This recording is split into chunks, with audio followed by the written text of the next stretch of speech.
ఇటీవల హెలికాప్టర్ ప్రమాదంలో మరణించిన ఇరాన్ అధ్యక్షుడు ఇబ్రహీం రైసీ, విదేశాంగ మంత్రి హుస్సేన్ అమీరుబ్దల్లా ప్రమాదంలో మరణించిన ఇతర అధికారులకు ఇవాళ అంత్యక్రియలు పూర్తి కానున్నాయి. ఇరాన్ రాజధాని టెహ్రాన్లో జరిగిన ఇబ్రహీం రైసీ అంత్యక్రియలకు భారత్ తరపున ఉపరాష్ట్రపతి జగదీప్ ధన్కడ్ హాజరవ్వగా సుప్రీం లీడర్ అయతొల్లా ఖమేనీ హాజరయ్యి భౌతిక కాయాలకు నివాళులు అర్పించారు.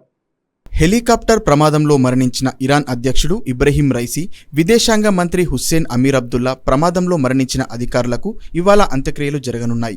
టెహ్రాన్ వీధుల్లో జరిగిన అధ్యక్షుడి, విదేశాంగ మంత్రి, ఇతర అధికారుల అంతిమయాత్రకు నగరాలు, పట్టణాల నుంచి సైతం వేలాది మంది జనం తరలివచ్చారు. ఇక సులేమానీ మరణం సమయంలో పబ్లిక్గా ఏడ్చేసిన ఖమేనీ రైసీ భౌతికకాయం వద్ద సైలెంట్గా ప్రార్థన చేసి వెంటనే బయలుదేరారు. దేశ తాత్కాలిక అధ్యక్షుడు మహమ్మద్ ముగ్బీర్ మాత్రం అక్కడే నిలబడి కంటతడి పెట్టారు. మరోవైపు మహమ్మద్ ప్రవక్త వారసుల వంశానికి చెందిన నేత అయిన రైసీ ఖమేనీకి వారసుడిగా సుప్రీం లీడర్ అవుతారని భావించారు.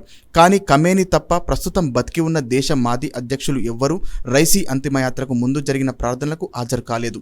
కాగా రైసీ భౌతికకాయాన్ని ఆయన సొంత పట్టణం మషాద్కు తరలించి ఖననం చేయనున్నారు.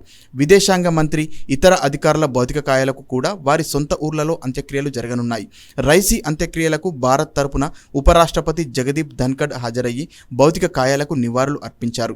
రైసీ మృతి నేపథ్యంలో భారత్లో ఒకరోజు సంతాప దినంగా ప్రకటించారు. ప్రెసిడెంట్ ద్రౌపది ముర్ము, ప్రధాని మోదీ రైసీ మృతి పట్ల సంతాపం ప్రకటించారు.